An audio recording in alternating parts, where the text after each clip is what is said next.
Welcome to the English with Kirsty podcast from EnglishWithKirsty.com.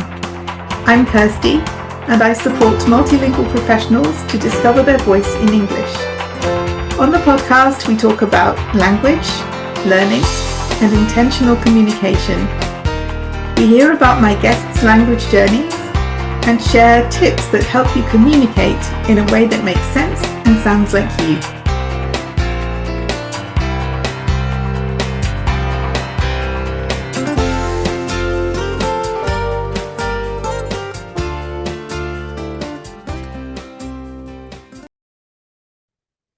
Hi everyone, welcome back to the English with Kirsty podcast, and today we're talking about a question that comes up sometimes in the networking sessions or in the program for translators. Reactivate your spoken English. It's something that we talk about from time to time, and that is, should you post content in your additional languages on social media or anywhere? If you have a blog or a podcast, there as well, but we're talking about content in different languages. And I think it's something that is kind of obvious. If it's your own channel, if it's your own blog, you can do what you like, can't you? Because it belongs to you. And if you are working for a company, there may be very clear guidelines about what you should be doing with their social media presence. So we're not really talking about that because you will have to take your lead from the company. But mainly I'm talking about people who have their own businesses, people who are freelancers, who are independent professionals, and who are really the face of their own business and how they want to be that face online. And I know that people take different approaches to this. So I post mainly in English, for example. I would like to change that. I'm going to change that because I do speak other languages, and I think it would be good if other people see that. I'm going to come onto that a bit later.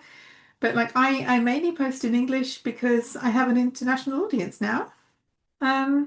Some people have a very clear split. We had somebody at one of the networking events who said she has a very clear distinction. So information for her colleagues is in English, and then information for her potential customers is in a different languages because they speak that language. And then it makes more sense to have it in their language.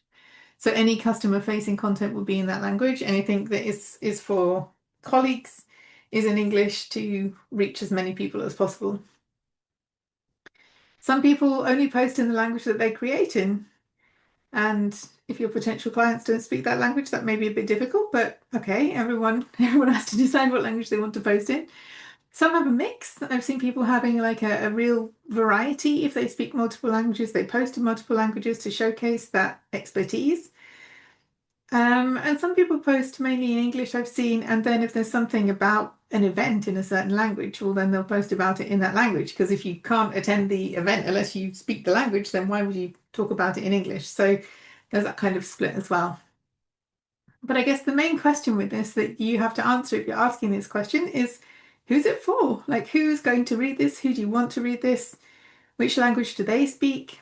How can you get as many of the right people reading or listening to your content?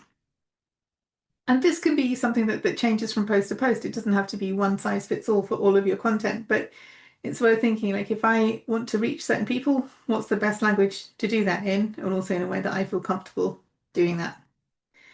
So I love the diversity in my feed. If I'm looking at my LinkedIn feed, I have information in a number of languages, some that I speak, some that I don't. But I think it's really good, and I think especially at a place like LinkedIn, which is international, I think it's really nice when I see posts that are not always in English. But again, it depends who people are trying to reach with this content. So when I started my business, I really only focused on the German-speaking market. It's not what I do now, but at that time when I was starting out, I felt that would be the best way for me because I could use German with my clients as well. We could use this as like a second communication language, and I thought that it was like an asset that although I was teaching English or providing English training, I could use German as well, and I still do. But now I don't only post in German because it doesn't really make sense. I've got customers from a much wider range of countries, and many of them don't speak German. So for me, it makes more sense to post mainly in English. But sometimes it would make sense for me to use my other languages more. Like I could write a lot more creatively about my German networking sessions, for example, and I haven't really done that. I'm going to change that, but there are reasons that hold me back from using other languages. So if we get to the point where we decide we want to use our additional languages more in our social media content, I want to look at a few things that hold us back and then a few reasons why it can be good to do this. So I've decided to make a plan, and I this week I was recording some videos with someone. We're going to post some content in German, video content, which is not my favorite thing, but with someone else it's not so bad. And then I also plan to write something in Romanian as well. I'm saying this here because then I have to do it. If it's gone out on my podcast, I'm going to have to get my act together and write the text so that I can post it. Maybe video content in Romanian as well, but that for me is a bigger challenge. So I want to start with the text, which um, will not be as easy as writing a text in English, but writing for me is easier than making video content. And with Portuguese, I'm not ready to go to start publishing content yet, but I'm trying to be more to go out of my comfort zone more with the contacts that I have, and to use it in private messages or when talking with people. I don't really feel ready to do it publicly yet, but maybe, hopefully, that is the long-term goal. So let's look at some of the things that stop us. So I have 7. So number 1 is the fear of being judged. Like we have this idea that sometimes everyone's looking at us and people are going to see that tiny error and they're going to say something about it and it's going to be terrible. And, I'm saying this, I'm laughing because I think this as well. I tell my clients it's not going to happen and then I worry that it's going to happen. So it's a completely normal thing to think that these things will happen sometimes. And to be very aware, I think sometimes when a language isn't our first language, we are very careful and we don't want to get anything wrong because it reflects on us and our ability to get things right and to be professional. So we don't want to be judged because we know that social media is a place where maybe our potential clients are going to see us and colleagues, and it feels a bit vulnerable. So this fear of what other people may do can actually prevent us from doing something that is useful and helpful. So that is one thing that stops us. And I just think, if they do, I try to tell myself if they do, then they're not the kind of people I want to work with anyway, if they're going to start making mean comments on someone's post. And, I know enough good people, nice people on the internet to not focus on that so much. And I think sometimes it's a natural response. But if you think of all the good comments you've seen and all the uplifting comments and nice behavior, then it really is a minority of people. I'm not saying it doesn't happen. That's what we're going to get onto next, but it's trying to keep it in balance and in proportion how often this actually happens. And not to let somebody else's bad day or bad attitude prevent us from doing what we want to be doing. So number 2 of 7 is past experiences. Because yeah, some of this is not just what if, maybe this will happen. Some of us have had experiences with people not being very friendly or professional or kind on the internet, and they stick with us. Or maybe we've seen it happen to other people. I've seen it happen with English where somebody wrote something and somebody else took it upon themselves to point out why that was wrong and what it should be, and publicly. I mean, what does that say about them? Not a lot that is good, to be honest. If you feel the need to do that publicly, that's not cool as far as I'm concerned. But the point here is that past experiences can affect how we behave in a disproportionate way if there were negative past experiences. And I don't think we should pretend they didn't happen. It's like that's just suppressing the emotion. So yeah, they happened. It was unpleasant. I think it's good to explore what part of it, made us not feel good and what we can learn from that experience, but then to move on, because in all the time that I've been online, if I were to add up all the nice things that people said to me, they far outweigh a couple of stupid comments that I've got. And so really not taking back some of our power really to say, okay, I'm going to post, I'm going to be more visible, and That doesn't mean nothing will ever happen, but there are good people around as well, and it shouldn't be that other people are able to prevent us from expressing ourselves in whichever language we choose to. So number three is perfectionism. I know about this one. I spent too long on a message yesterday that was not in English, and I read it. I don't know how many times I read it. I sent it in the end, and it was fine, but it took me too long, and it was because I am a perfectionist, and maybe that's why I'm sometimes working with people who are as well, because I understand this need to have things right and to do it properly. But sometimes perfection is the enemy of really good, and sometimes done is better than perfect. And sometimes we just don't have all day to spend on one small text. So I don't really know, because I think perfectionism is something that you work on. It's not something you just fix overnight and then everything's great. So I'm continually working on this, but sometimes I give myself a time, right? You can spend the next 10 minutes on this trying to get it as good as you can, but then it's going. So whatever you didn't get done in the next 10 minutes is not going to happen. Or there are ways to check. But I also think that it, in the age of AI, when there is a lot of AI generated content, I would never build in mistakes to prove that it wasn't by AI.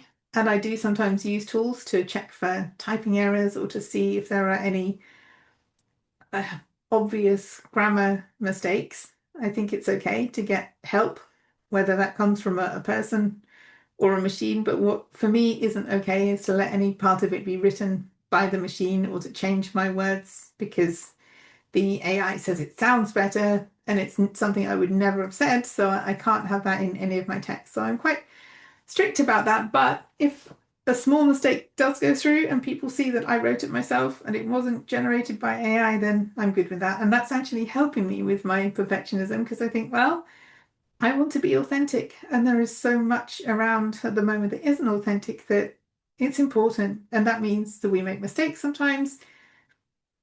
Even I was reading something in English, reading it aloud to someone, and I had to stop and do it again because that's my first language. But we're humans, we make mistakes.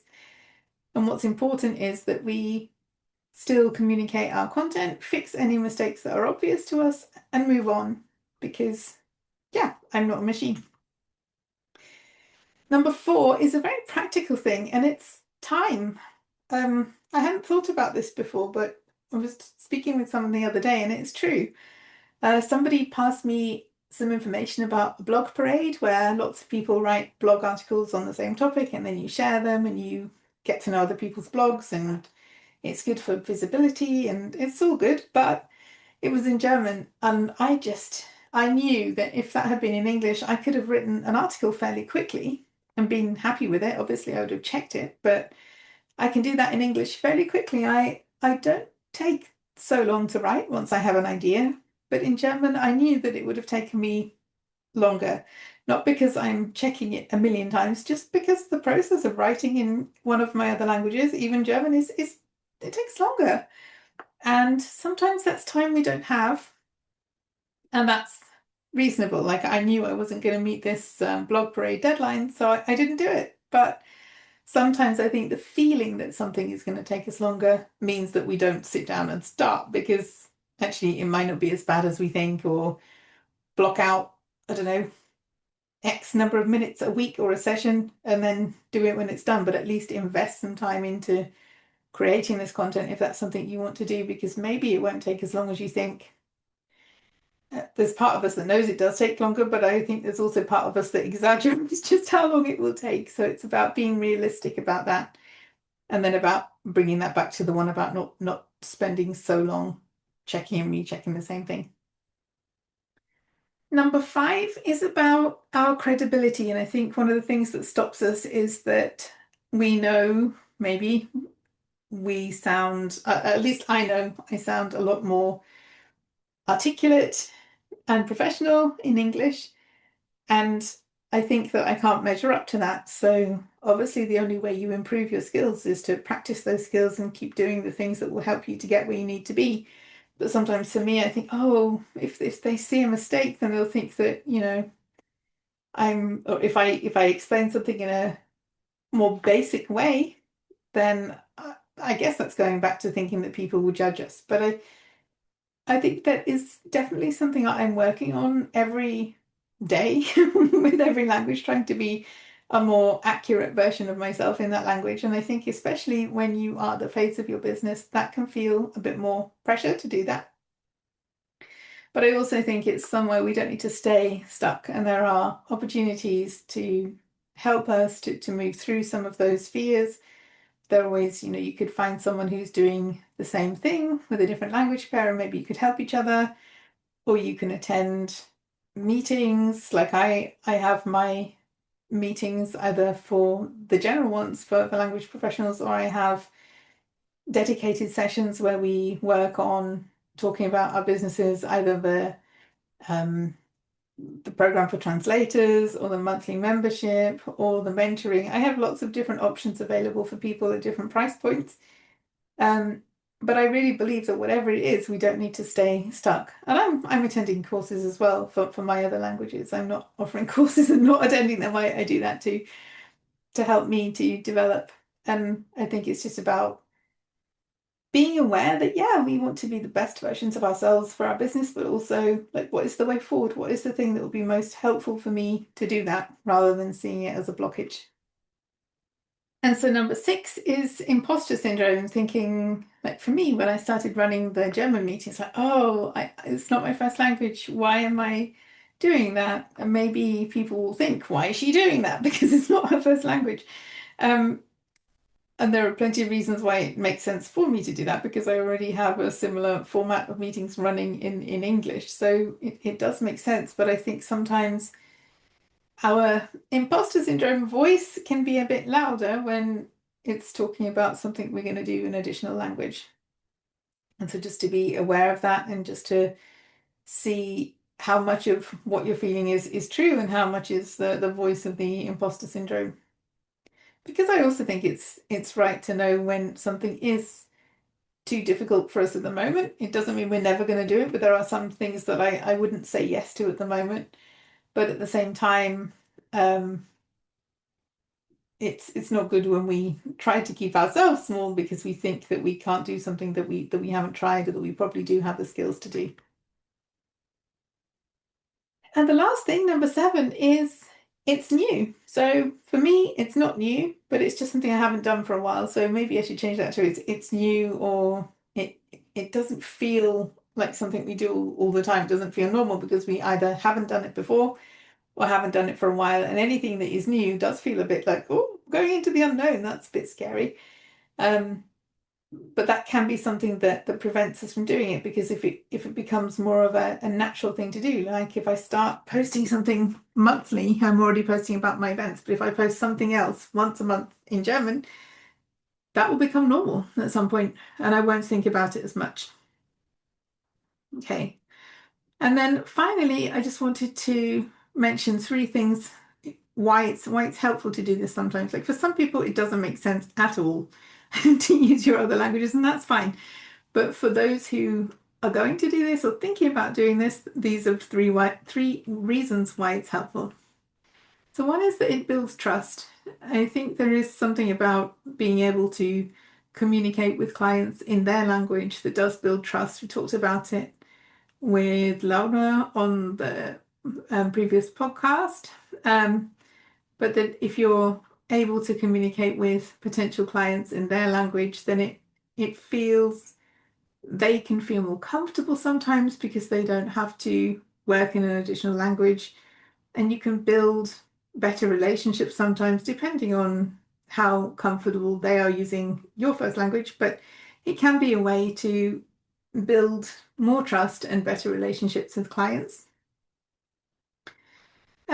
The second thing is like show, don't tell, because words are cheap. You can say you can do something, but if you show you can do something, you don't need to say that you can do something. So there's an element of that. If it's relevant in some way, it doesn't have to be that you're offering a service in that language, but if you are saying that you are multilingual and you have multilingual content on your on your platform, on your profile, then it shows that you can back up your claims with something that is true. And for me, it shows that I practice what I preach. It shows that I'm not just telling other people they should go out and use their English and it'll be okay, but also that I am willing to be vulnerable too, and to use my other languages to be visible even when I don't feel super confident about doing it, but I'm willing to take that risk and do it anyway. And that kind of adds some credibility to my message because I'm not just telling other people to do it, I'm willing to do it as well. So I would be interested to hear your thoughts about this and whether it's something that you've considered, whether it's something you've been doing for years and never think about anymore. Maybe if that is the case, you can sharing your experience will help others who haven't started or haven't got there yet. But I'd be interested to hear how it is for you, if it's something that you would like to do in the future, more of with a different language.